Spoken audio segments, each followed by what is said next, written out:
Eu percebi o instante exato em que a empresa estava condenada. Não foi quando as ações despencaram, nem quando substituíram o café da sala de descanso por uma mistura orgânica com gosto de frustração líquida. Foi no minuto em que Jared apareceu. Jared era o novo CTO. Um experimento de capital de risco de 28 anos, vestido com um colete apertado e exalando um cheiro de sândalo e uma autoconfiança totalmente indevida. Ele entrou na sala de reuniões como se fosse Moisés abrindo o Mar Vermelho. Só que no caso, o Mar Vermelho era apenas um grupo de engenheiros esgotados de meia-idade torcendo por pacotes de indenização. Eu estava num canto, segurando um copo de isopor com água morna com gosto de feijão, observando-o circular pela sala. Eu estou aqui há 6 anos, o que no setor de tecnologia me transforma em um fóssil ambulante. Sou o fantasma na infraestrutura. Sou o motivo de os servidores não explodirem quando o tráfego da Black Friday dispara. Mas para Jared, eu não passava de uma mulher de moletom com cara de quem precisava tanto de uma soneca quanto de um cigarro. Aliás, se você curte ver esses figurões arrogantes de fraternidade corporativa sendo completamente desmontados por quem eles subestimam, faz um favor para mim, inscreva-se no canal e deixe um like nesta história. Isso alimenta minha indignação e me ajuda a comprar mais chá de ervas calmantes, que eu com certeza misturo com uísque. Valeu, vocês são incríveis. Então, pessoal, começou Jared, batendo palmas como uma foca implorando por um peixe. Revisei a arquitetura e, sinceramente, tá um caos. É um lixo legado. Vamos migrar para um ecossistema baseado em microserviços com IA até o 3º trimestre. Ele exibiu um slide. Era um conjunto de círculos e setas aleatórios que mais pareciam um esquema tático de futebol rabiscado por uma criança sob efeito de Adderall. Pisquei devagar, analisando. Ele estava sugerindo remover o núcleo lógico de toda a nossa plataforma de logística. A tal tecnologia antiga de que ele falava. Aquilo era computação quântica. Era o meu projeto. Era o código que eu escrevi em meio ao caos logístico de 2020, movida por pânico e noites mal dormidas, e que literalmente salvou esta empresa da falência quando o resto das cadeias de suprimentos do mundo desabava como um castelo de cartas em um furacão. Com licença, murmurei, a voz rouca. Eu não falava em uma reunião fazia 3 meses. Todos se viraram. Essa parada gerenciava 90% da conformidade dos nossos fornecedores. Se você apagar esse nó, você não estará só mudando de rota, você estará transformando a empresa em um experimento de laboratório de vísceras. Jared virou-se para mim. Ele abriu aquele sorriso treinado, aquele que não alcança os olhos, o tipo de sorriso ensaiado em frente ao espelho enquanto ouve podcasts do Gary Vaynerchuk. Ele me analisou da cabeça aos pés, meu coque bagunçado, minha camiseta desbotada da equipe Nestromo, depois espiou seu Apple Watch. E você é... fingiu ele no maior teatro. Ele sabia muito bem quem eu era. Eu era aquela rubrica misteriosa no orçamento que o diretor financeiro não conseguia justificar, mas também não tinha coragem de eliminar. Sou Emily, respondi direta. Eu construí a espinha dorsal que você está tentando arrancar. Jared soltou uma risadinha. Era um som abafado e condescendente. Não é, Emily. Olha, querida, eu valorizo o que você fez lá atrás, mas não estamos comandando um museu de história antiga. Estamos construindo o futuro. E, sinceramente, seu código monolítico está nos segurando como reféns. Precisamos de agilidade, precisamos de velocidade. Ninguém precisa dessa colcha de retalhos, Flê. A palavra ficou no ar como um cheiro suspeito preso num elevador. Os outros engenheiros fixaram seus olhos nos laptops apavorados. Eles sabiam que eu era mais que a arquiteta daquilo.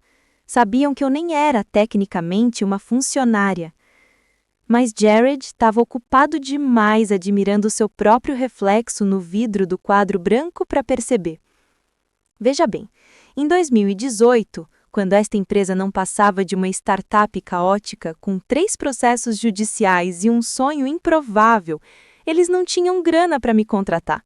Eu era uma desenvolvedora mercenária com uma taxa que fazia diretores financeiros entrarem em desespero. Então, meu advogado, Heavy Metal Dave, um tubarão que trabalha num centro comercial ao lado de uma loja de vape, sugeriu outra solução. Eu não assinei um contrato de trabalho, assinei um contrato de licenciamento. Abri minha própria LLC, a Ironclad Logic, e licenciei a plataforma Quantum Ops para eles. Pense nisso como Adobe ou Microsoft. Você não compra o software, só o direito de usar. E como qualquer proprietário que alugar uma cobertura para um grupo de universitários barulhentos, eu fiquei com a chave. Jared não fazia ideia. Para ele, eu era só uma mulher de meia-idade com olheiras profundas, provavelmente uma contratação antiga perdida nos arquivos. Ele achou que eu estava dispensando uma peça velha e desgastada. Não percebeu que estava tentando expulsar a dona da casa enquanto ainda vivia nela. Tudo bem, Jared, falei, me recostando na cadeira, o plástico rangendo sobre o peso do meu cansaço. Você é o chefe. Agilidade e velocidade. Beleza, estamos alinhados, completou ele, sorrindo de canto enquanto virava de costas e apontava novamente para seu diagrama inútil. Vamos começar a desligar os módulos antigos imediatamente. O RH vai coordenar uma reestruturação de pessoal para acompanhar essa nova visão. Reestruturação. Tradução: demitir exatamente as pessoas que mantêm tudo funcionando. Não discuti. Também não joguei meu café nele, embora a vontade tenha quase feito minha mão tremer. Só fiquei ali ouvindo-o falar de sinergias e largura de banda. Meu coração nem acelerou. Isso é o assustador. Quando você está no fronte por tanto tempo, não surta quando o novato puxa o pino da granada. Você só olha o relógio e calcula o raio da explosão. Chequei a data no celular. Meu contrato de licenciamento renovava automaticamente a cada trimestre, a menos que fosse contestado. O próximo pagamento venceria em 4 dias. O parágrafo 4º do contrato explicava, com precisão, o que aconteceria caso o licenciado tentasse modificar, reverter ou prejudicar a integridade do software. E o parágrafo 6º? O parágrafo 6º era a bomba nuclear. Jared encerrou a reunião com um animado "Vamos arrebentar, equipe!" e saiu apressado, provavelmente para tomar um smoothie de couve e se parabenizar no espelho. Permaneci ali, terminando meu café gelado. Um dos desenvolvedores júniors, um garoto chamado Mike, treinado para não apagar bancos de dados de produção, me observava com os olhos arregalados. "Ei, Emily, você tá bem? Ele vai te mandar embora." Amassei o copo de isopor e o arremessei na lixeira de reciclagem com uma precisão que deveria valer medalha. "Não se preocupa comigo, Mike", respondi, levantando-me e ajeitando o moletom. "Só me faz um favor. Se me vir saindo com uma caixa no fim da semana, não me ajuda a carregar. Volta para sua mesa e vê se seu currículo está atualizado." Fui até minha baia, ou melhor, meu canto funcionalmente inútil, e entrei no meu painel administrativo privado. Não o da empresa, mas o meu, hospedado num servidor subterrâneo na Estônia, que me custa $50 por mês. Jared queria uma revolução. Ele estava prestes até uma revelação. O afastamento começou discreto, como um mofo preto no azulejo do banheiro. Primeiro, sumiram os convites da agenda. A reunião de arquitetura semanal desapareceu. Depois, a de alinhamento estratégico. Eu continuava na minha baia, ouvindo risadinhas abafadas vindas da sala de reuniões de vidro a poucos metros. Jared estava lá, exibindo-se.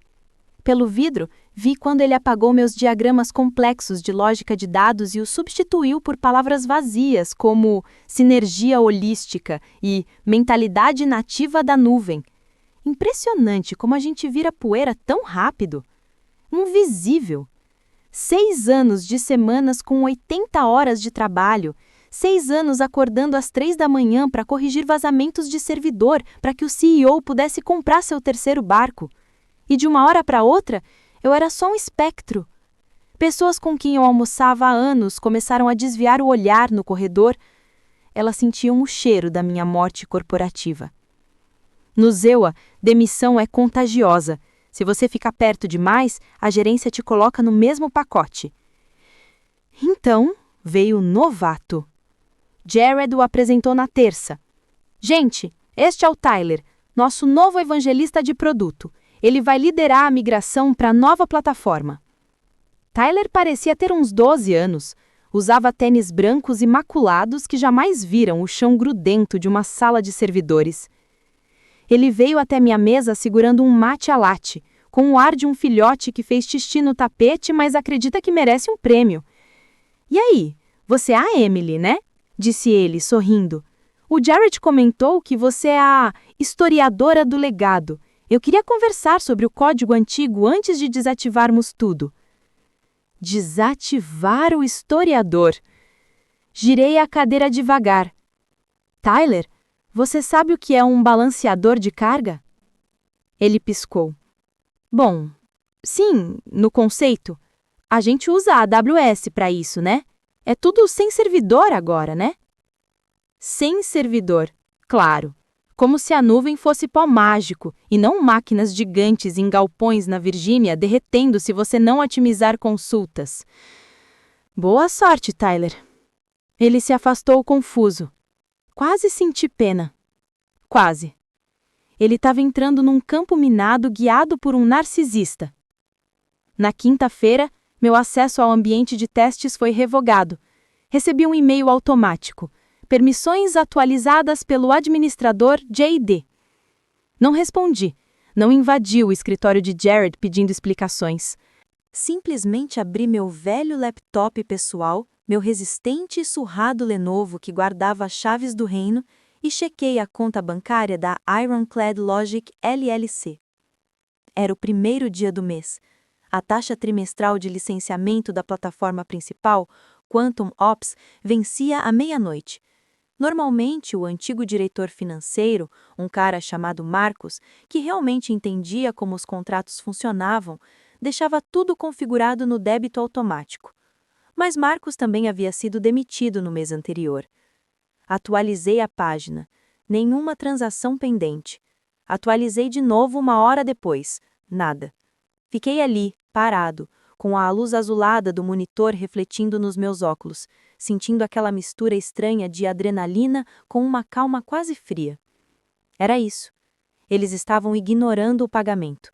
Na arrogância deles, presumiam que como eu estava num cubículo recebendo um salário, que na verdade era apenas uma taxa de consultoria disfarçada de folha de pagamento para facilitar a vida fiscal deles, não precisavam se preocupar em pagar a fatura da fornecedora. Na cabeça deles, eu era a propriedade da empresa. E, portanto, acreditavam que o código também era. Abri o contrato.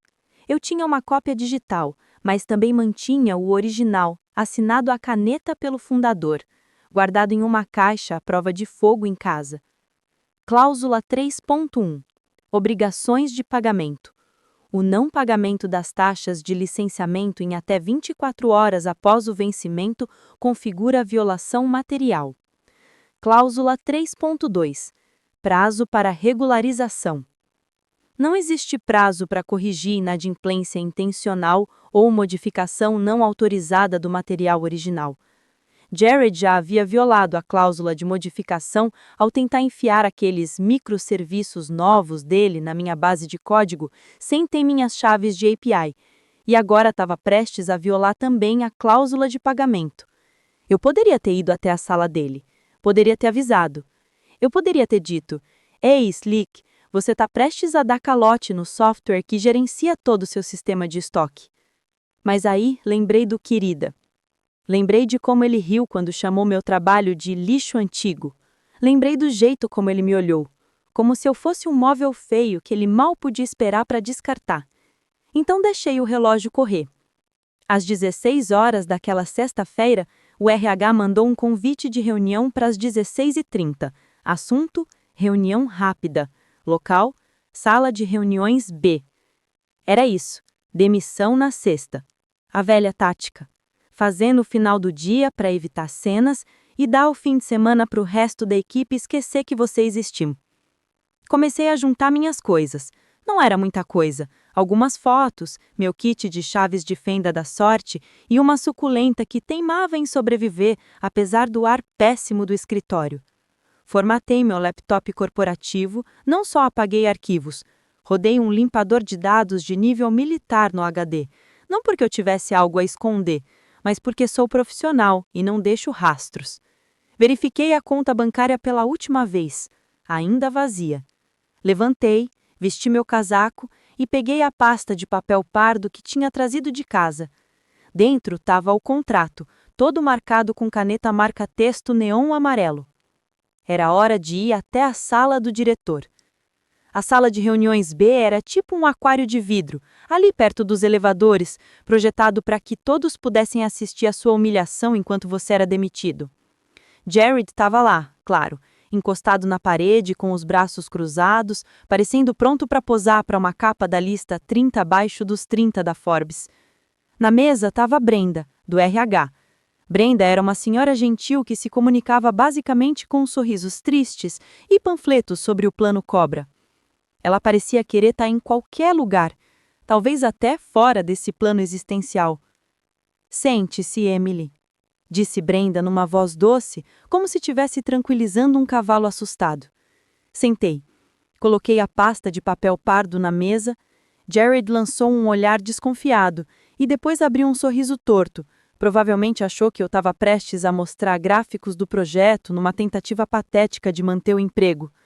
Jared não deixou Brenda nem começar. "Estamos revisando a estrutura da equipe e, conforme avançamos rumo a esse futuro de alta velocidade e nativo da nuvem, percebemos que suas habilidades não acompanham a trajetória das operações quânticas." "Trajetória", repeti, assentando lentamente. "Tipo um míssil contra uma montanha?" Estamos encerrando seu contrato, com efeito imediato. Brenda tem a papelada. Indenização padrão. 2 semanas de salário. Vamos precisar do seu crachá e do laptop. Brenda empurrou uma pilha de papéis na minha direção. "Também precisamos que você assine este acordo de confidencialidade e não difamação para receber a indenização", murmurou, olhando para baixo. Eu não toquei em nada. Olhei direto para o Jared. "Só para confirmar", falei com a voz mais firme do que eu esperava naquela salinha abafada. "Você está encerrando completamente nossa relação de trabalho." "É isso que significa ser demitida, querida", disparou Jared. A máscara social dele finalmente estava rachando. Ele queria que eu saísse dali. Queria meu orçamento para contratar mais 3 Tylers. "Certo", respondi. Tirei o crachá do bolso e deslizei sobre a mesa. Depois coloquei o laptop corporativo ao lado. "Não sou mais funcionária", declarei. "Ótimo", disse Jared, afastando-se da parede. "A segurança vai te acompanhar até a saída." Um instante. Coloquei a mão na pasta de papel pardo. A parte da relação de trabalho acabou. Agora precisamos discutir a relação com o fornecedor. A testa dele enrugou. "Do que você está falando?" Abri a pasta. Lá estava o contrato de licenciamento da plataforma Quantum Ops, assinado em 2018 e renovado a cada trimestre. Girei a pasta para que ambos pudessem ler. "Você não trabalha para mim, Jared. Aliás, nunca trabalhei. A minha empresa, a Ironclad Logic, licencia a tecnologia que administra seus processos de compras, logística e pagamento de fornecedores. Eu era parte do pacote de suporte presencial incluído no plano Premium." Ele riu, de verdade. Pegou o contrato, olhou a capa por meio segundo e jogou de volta na mesa. "Isso aí é papel antigo da época da startup. Tudo o que você fez aqui é nosso. Cessão de propriedade intelectual, padrão. O código é nosso."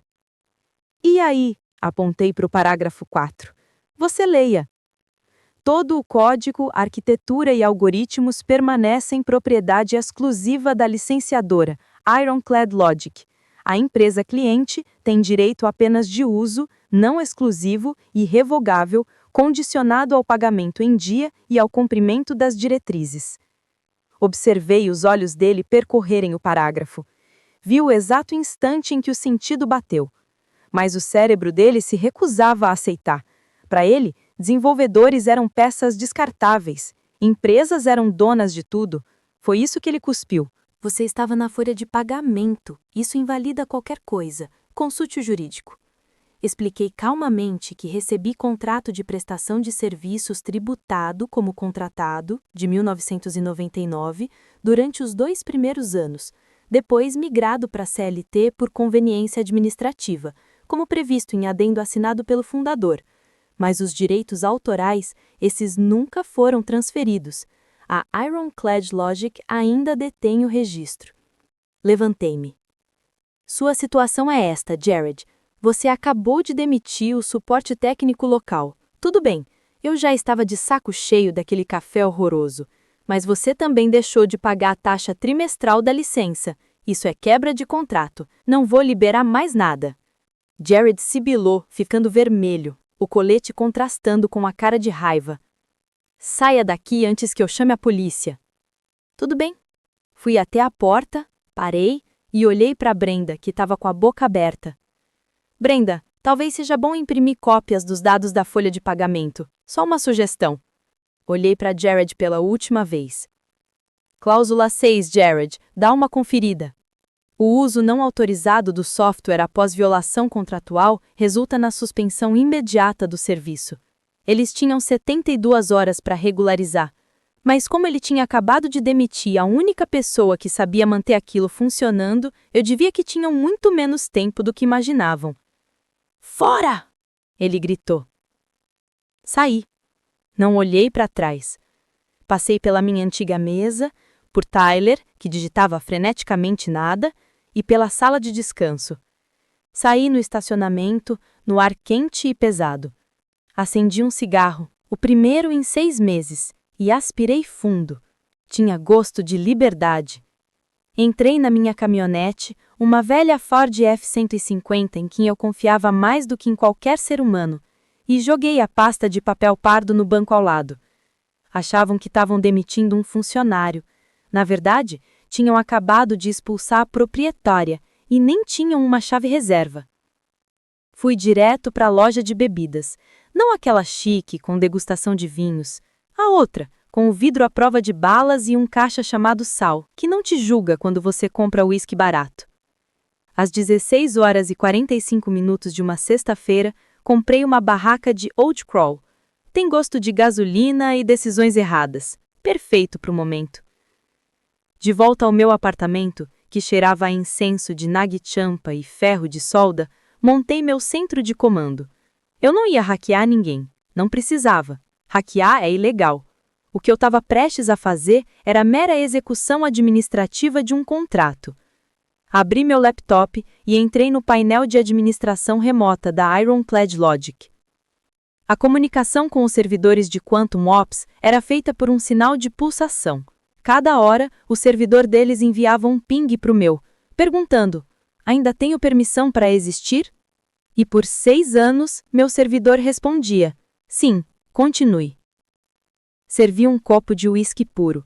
Engoli e senti a ardência que queimava o gosto da traição corporativa.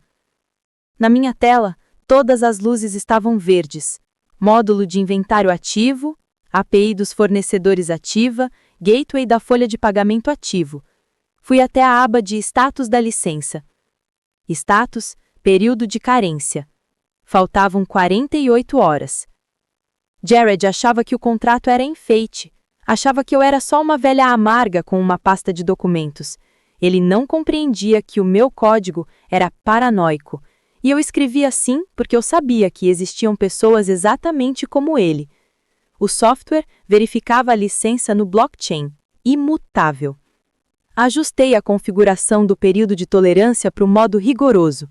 Depois, coloquei um comando inquielado. Revogar chave de licença 001. Não apertei Enter. Ainda. Queria deixá-los aproveitar o fim de semana, deixá-los tomarem suas mimosas tranquilamente. Deixa que o Jared conte vantagem para os amigos do brunch sobre como otimizou custos no escritório. O sistema tinha sido configurado para rodar uma checagem completa às 8 da manhã de segunda-feira, justamente quando o fluxo de transações aumentava.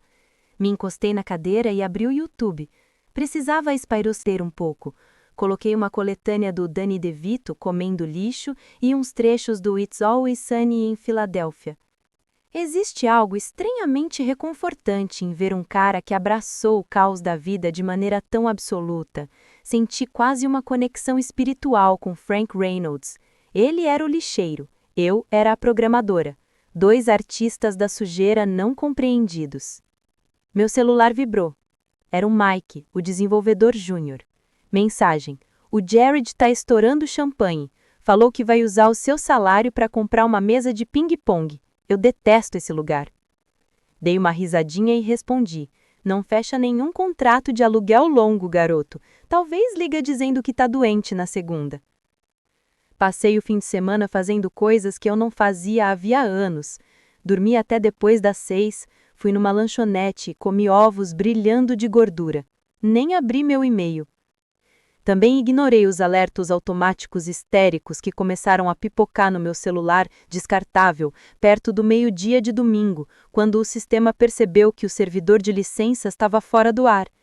No fim da noite, metade da garrafa de uísque já tinha ido embora e minha determinação estava intacta. Olhei para o relógio, segunda-feira, 7h55. Os escritórios de operações quânticas já deviam estar acordando. As equipes dos armazéns aqui e em Nevada estariam entrando para processar os pedidos do fim de semana. Os bots de compras tentariam ordenar $2 milhões em matéria-prima. Coloquei o mouse sobre o botão de revogação. Aquilo não era vingança. Vingança é emocional. Vingança é arranhar um carro. Aquilo era negócio. Era um proprietário trocando a fechadura depois que o inquilino destruiu o imóvel e ainda se recusou a pagar aluguel. Parágrafo 4. Murmurei para o quarto vazio, apertei Enter. A tela piscou. Módulo de inventário sem licença. Acesso à API do fornecedor negado. Falha crítica no gateway de folha de pagamento. O texto vermelho descendo em cascata era literalmente a coisa mais bonita que eu já tinha visto. Era poesia, arte grindcore. A versão visual de mexeu, descobriu. Tomei um gole de uísque, que dessa vez desceu suave. O silêncio do meu celular durou pouco. Às 8h03 chegou a primeira mensagem. Não era do Jared. Era do bot de alertas automáticos, do qual eu tinha me descadastrado. Alerta. Severidade 1. Falha crítica. Banco de dados principal sem resposta. Código 42. Pagamento necessário. Erro 4002. HTTP reservado para uso futuro. Mas como eu mesma tinha customizado o bot para esse exato momento, aquilo significava literalmente pagamento necessário. Pensei se alguém naquele prédio teria esperteza suficiente para jogar no Google. Às 8h15, o celular tocou. Número desconhecido. Deixei cair na caixa postal. Mas aí imaginei a cena. O galpão em Nevada parado porque os leitores de código de barras não conseguiam autenticar o estoque. Caminhões enfileirados na doca, motorista surtando porque os manifestos digitais estavam todos em branco. A central de atendimento entupida. Milhares de pedidos travados no sistema. Às 8h30, Mike me manda. Meu Deus, Emily, tudo caiu, tudo. O painel só dizia, contate o administrador. Jared estava gritando com os servidores. Ele literalmente chutou um REC. Dei um sorriso enquanto comia uma torrada gelada. Chutar hardware, o sinal universal de que o sujeito não faz a menor ideia de como o software funciona. Às 9h, o telefone voltou a tocar. Dessa vez, o identificador mostrava a sede da Quantum. Atendi, botei na viva voz e larguei o celular na mesa enquanto regava a minha suculenta. Alô? Respondi com voz de quem acabou de acordar. Emily, é o Jared. A voz dele estava um tom mais alta do que o normal. Parecia que o colete estava sufocando ele. Quem? Jared, o diretor de tecnologia. Olha, temos um problema sério. O sistema saiu do ar. Tudo. Achamos que é uma lógica bomba. Você deixou alguma coisa rodando? Eu não trabalho mais aí, Jared. Falei enquanto borrifava a planta. Devolvi meu laptop, não tenho acesso. Não vem com essa, ele berrou. Eu conseguia ouvir o caos atrás dele, telefones apitando, gente gritando, a mensagem de erro repetindo. Diz que a licença é inválida. O que você fez? Ah, eu disse, como se finalmente tivesse entendido. A licença? Sim, eu falei disso na sexta. Você pagou a fatura? A fatura? Eu já falei que não vamos pagar isso. É extorsão. É um contrato, Jared. E já que você não pagou e ainda demitiu o administrador local, o software voltou para a configuração padrão. Desligado. Liga de novo, agora, ou eu acabo com a sua vida. Vou te processar até te deixar sem nada. Jared, respondi num tom frio que eu costumava usar com estagiários problemáticos. Você está usando propriedade intelectual sem autorização.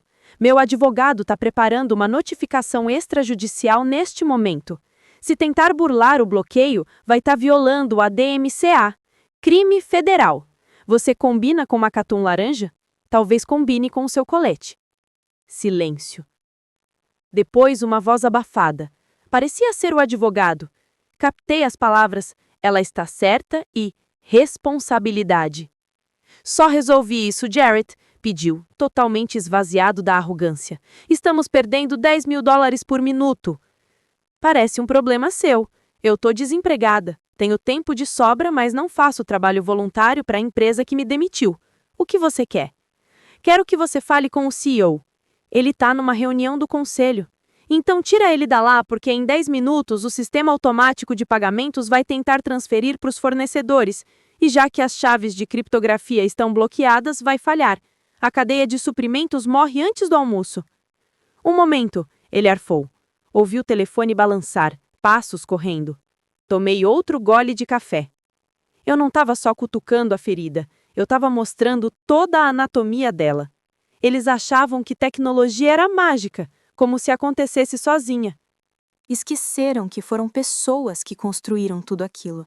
Pessoas com boletos, orgulho e contratos. Outra voz entrou na linha, grave e imponente, mas claramente trêmula. Era Richard, o CEO que tinha comprado seu terceiro barco enquanto eu tapava os buracos de 2020. Emily, disse Richard, que diabos está acontecendo? Bom dia, Richard, respondi educadamente. Pelo visto, seu diretor de tecnologia despejou seu senhorio e agora você não consegue entrar em casa. Richard tentou o velho truque de apelar para "somos uma família", sempre é o argumento final do canalha desesperado. Emily, veja bem, tá todo mundo de cabeça quente, disse ele com aquela voz plastificada de empatia falsa. O Jared errou, é jovem, não entendeu os detalhes do acordo, mas a gente resolve isso, é só ligar os servidores de novo. Venha conversar sobre um aumento generoso. Eu estava sentada na varanda, com os pés apoiados no parapeito, observando o velho Jenkins brigando com o cortador de grama. Ele estava ganhando a luta, diferentemente do Richard. Não quero aumento, Richard, e nem quero meu emprego de volta. Aquela ponte não só queimou, ela virou vapor. E então, qual a chantagem?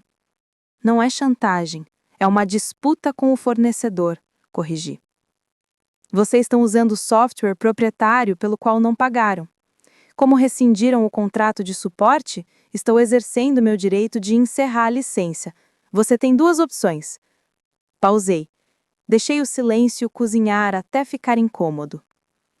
Opção A. Vocês migram para outro sistema. O Jared acha que consegue construir um ecossistema de IA nativo da nuvem ou qualquer baboseira que ele inventou. Vá em frente. Eu levei 6 anos para construir operações quânticas. Talvez ele faça em 6 horas. Boa sorte. Não dá, rebateu Richard na hora. Sem a sua plataforma estamos mortos. Opção B. Continuei. Você compra uma licença perpétua única do código-fonte. Compra a propriedade intelectual da Ironclad Logic. Aí é tudo seu. Eu saio de cena, você fica com as chaves, documentação, tudo. Nunca mais me vê. Ótimo, disse Richard sem pensar. Compramos. Quanto? 50 mil? 100 mil? Eu ri. Um riso seco que assustou um esquilo no gramado. Richard, vocês estão perdendo $10.000 por minuto. No ano passado, vocês processaram 300 milhões com o meu código. US$ 100.000 não compram nem uma apresentação de consultoria, quem dirá o motor da sua empresa? Quanto, Emily? 2.600.000. Isso é absurdo, rugiu Richard. Isso é extorsão. É a avaliação. Falei calma. Fiz as contas. É exatamente 1% da receita que o meu código salvou na pandemia, e inclui uma taxa extra por ter que ouvir o Jared me chamar de querida. Eu não vou pagar isso. Tudo bem. Boa sorte com a migração. Ah, e Richard, o protocolo de exportação do cofre de dados inicia em 1 hora. Se a licença não for renovada ou transferida, o sistema apaga automaticamente todos os dados de cliente para cumprir as leis de privacidade.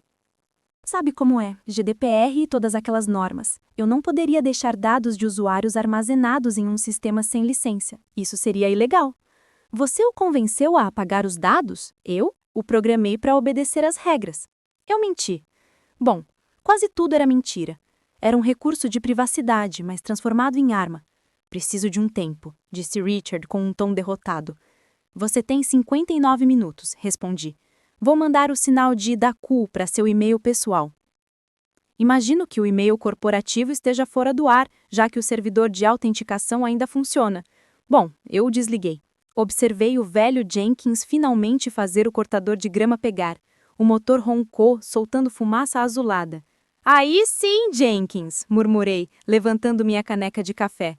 Meu celular vibrou de novo. Não era o Richard. Era uma notificação do LinkedIn. Jared, o tal guru da tecnologia, tinha visto meu perfil. Aposto que sim. Imagino ele encarando minha lista de habilidades e percebendo que a arquitetura legada era a única barreira segurando o teto da empresa. Entrei e abri meu laptop. Preparei a fatura. Transferência de direitos de propriedade intelectual e restauração emergencial do sistema pela Ironclad Logic LLC. Valor: US$ 2.600.000. Observação: pagamento imediato via transferência bancária após a assinatura. Enviei o documento e fiquei aguardando. O privilégio de ser quem construiu o labirinto é que só você sabe onde está a saída. Eles estavam tateando no breu e eu vendendo lanternas pelo preço de custo. Os próximos 72 quilômetros. As notificações eram uma enxurrada de mensagens do Mike. Ele estava narrando o apocalipse da sala de servidores como se fosse um blog ao vivo. Mike, 10h15. Cara, a coisa tá feia. O jurídico tá berrando com o Jared. Encontraram o contrato. O assessor jurídico basicamente perguntou ao Jared se ele sabe ler. Mike, 10h22. Richard está vermelho de ódio falando em chamar o FBI. O jurídico disse que como é uma disputa contratual e eles deixaram de pagar, o FBI só daria risada. Nós literalmente invadimos nosso próprio sistema. Mike, 10h35. Jared está chorando, de verdade. Ele culpa o fornecedor, diz que vocês sabotaram a gente. Richard arremessou um grampeador na parede. Olhei para o relógio. 10h45. 50 minutos para a limpeza de conformidade, que na real era apenas um script que arquivava tudo em armazenamento frio, completamente reversível, mas eles não precisavam saber disso. Meu telefone tocou. Era do departamento jurídico, uma mulher chamada Sharon. Eu simpatizei com ela imediatamente. Sharon era afiada, mas educada. A voz dela era firme, profissional, daquele tipo que limpa a bagunça deixada por crianças malcriadas.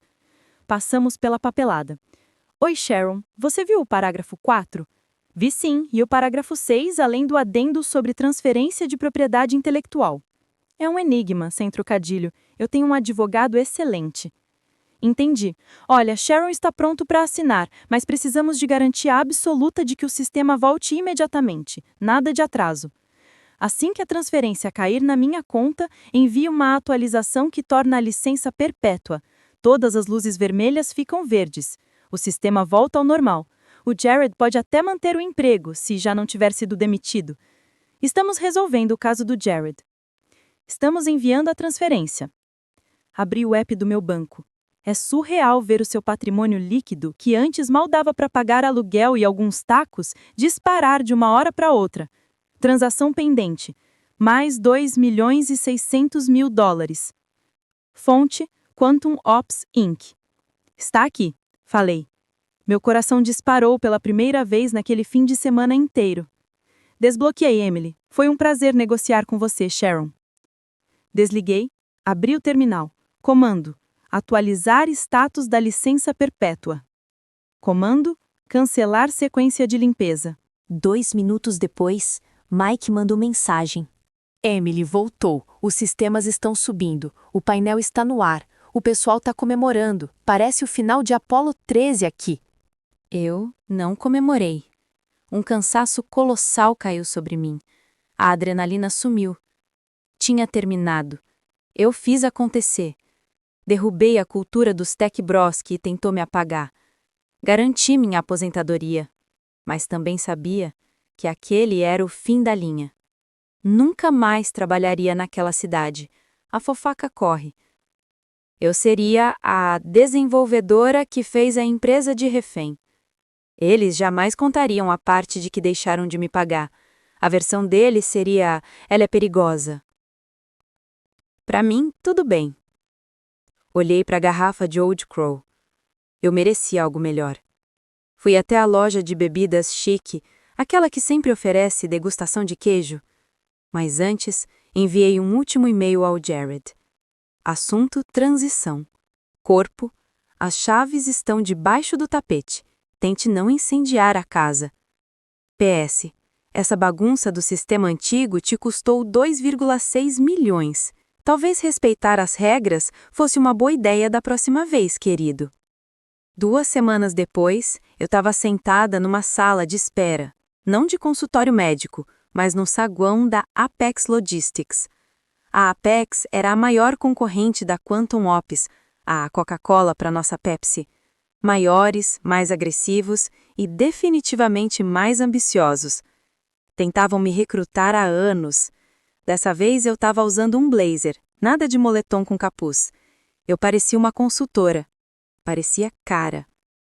O diretor de engenharia da Apex, um sujeito chamado Stan, que tinha a aparência de uma morsa engravatada, veio me cumprimentar. Emily, Stan, disse ele animado, ouvi que você está disponível. Estão dizendo que você destruiu a Quantum Op e depois vendeu as cinzas para eles. Apenas cumpri um contrato, Stan, respondi apertando a mão dele. Negócios puramente profissionais. Ótimo, falando em negócios, disse ele sorrindo, venha comigo. Sentamos no escritório dele. Ele foi direto ao ponto. Estamos com problemas no nosso módulo de conformidade de fornecedores. Está lento, o sistema trava. Ouvimos dizer que a Quantum Ops tem um que funciona. Chamam de código milagroso. Milagre não, é teoria de grafos e cache eficiente. E sim, fui eu que construí. Você consegue desenvolver algo assim para nós? Sorri. Eu não posso entregar o código. Vendi, agora pertence a eles. Propriedade intelectual, eu respeito contratos. Stan parecia decepcionado. Mas eu continuei, tirando outra pasta da mochila. Aquele código tem 6 anos, foi feito em Java 8, já é legado. Os olhos de Stan brilharam. No meu tempo livre, menti, na verdade durante as reuniões intermináveis que o Jared me obrigava a participar, venho prototipando uma arquitetura totalmente nova em Rust, com alta concorrência. Não só igualaria a performance de operação quântica, seria superior, faria o sistema deles parecer um ábaco. E quanto tempo para construir isso? Perguntou. 6 meses, com uma equipe e total autonomia, sem Jareds, sem evangelistas de produto, só eu e desenvolvedores que sabem o que é um ponteiro e o valor de uma consultoria. Ah, e participação acionária. Stan estendeu a mão. Bem-vinda à Apex, Emily. Saí do prédio com um contrato que fazia os 2,6 milhões parecerem gorjeta. O segredo sobre vencer é o seguinte: não é destruir o rival, é garantir que mesmo quando eles acharem que venceram, a Quantum Ops ainda seja tecnicamente dona do código. Eles continuam perdendo, pagaram milhões por um Honda Civic, e eu estava prestes a construir uma Ferrari para o pessoal da rua de cima. Parei numa banca de jornal a caminho de casa. Conferi algumas revistas no celular. Manchete. diretor de tecnologia da Quantum Ops rebaixado para projetos especiais após pane no terceiro trimestre. Jared não foi demitido, claro que não.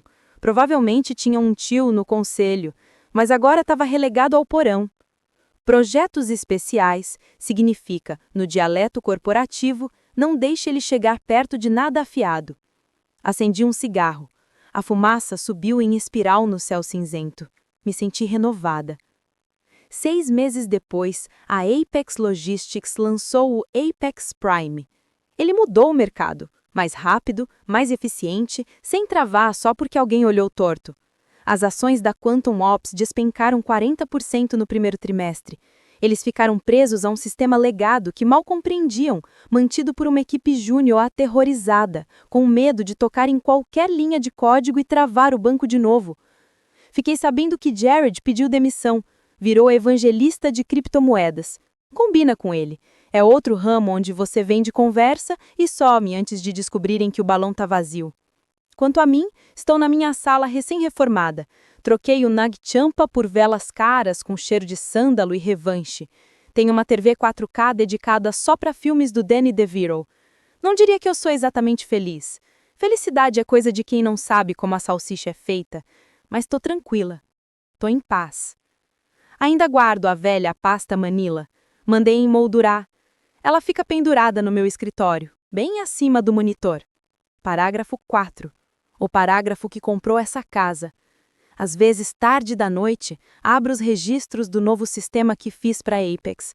Vejo o tráfego passando, vejo o comércio inteiro fluindo pelas portas lógicas que eu desenhei. Penso nas mulheres como eu, espalhadas pelo país. Arquitetas invisíveis sustentando as estruturas enquanto os Jareds do mundo recebem os créditos da energia. Estamos aqui, observando, lendo o que está nas entrelinhas.